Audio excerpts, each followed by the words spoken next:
Bonjour, je m'appelle Antoine. J'ai travaillé 10 ans au ministère de la Défense, d'abord comme développeur, et ensuite j'ai évolué vers un rôle de manager.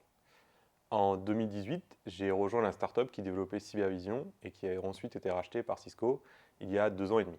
On a été intégré au sein de la BU IoT qui développe des switches et des routeurs adaptés à des clients industriels et aussi toute la gamme de produits qui vont avec pour les déployer, les opérer et opérer des capteurs. Dans l'équipe, on développe un produit qui s'appelle Cybervision, qui est un produit de cybersécurité pour les industriels.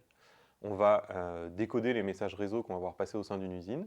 Dans un premier temps, ça va nous permettre de fournir de la visibilité à nos utilisateurs et dans un deuxième temps, de décoder des signaux d'attaque ou au moins de dysfonctionnement. Actuellement, notre plus grand défi, c'est d'intégrer notre produit dans la solution cloud de notre BU. Il y a tout un tas de challenges à relever du point de vue de l'architecture, l'infrastructure, la scalabilité dans le cloud. Mais le sujet qui me préoccupe actuellement, c'est notre nouvelle interface. Aujourd'hui, notre produit il est perçu comme efficace par nos clients. Malheureusement, ils sont perdus devant la trop grande quantité de données qu'on leur présente. Donc là, on est en train de travailler à concevoir cette nouvelle interface avec des nouveaux workflows et qui répondent aux critères d'utilisabilité de Cisco. Nos développeurs front-end qui font du React sont en train de s'armer pour ça, pour qu'on soit efficace dans les mois et années à venir. Donc ils sont en train de préparer des librairies avec des composants réutilisables, valider les workflows, ainsi que mettre en place une infrastructure de test. Étant donné qu'on travaille beaucoup en remote, même si la plupart de l'équipe habite à Lyon, la communication c'est vraiment un facteur très important pour nous.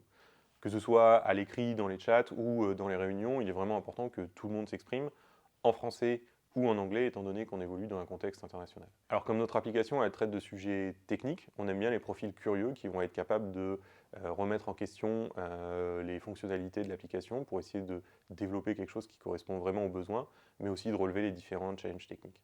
Je voulais terminer par parler de l'engagement sociétal de Cisco, parce que c'est vrai que quand on rejoint une grande société comme celle-là, on peut se dire que ça va être un petit peu impersonnel, mais l'entreprise a des valeurs qu'elle met en œuvre à travers des engagements concrets. Pour notre bien-être, Cisco offre des jours de repos en supplément de nos congés, ou quand des événements particuliers arrivent. Ça a été le cas par exemple pour le Covid. On a aussi le droit de poser jusqu'à 10 jours supplémentaires par an pour de l'engagement associatif, que ce soit humanitaire ou pas. Et on a un channel dédié avec des appels à volontaires pour répondre à des demandes d'associations.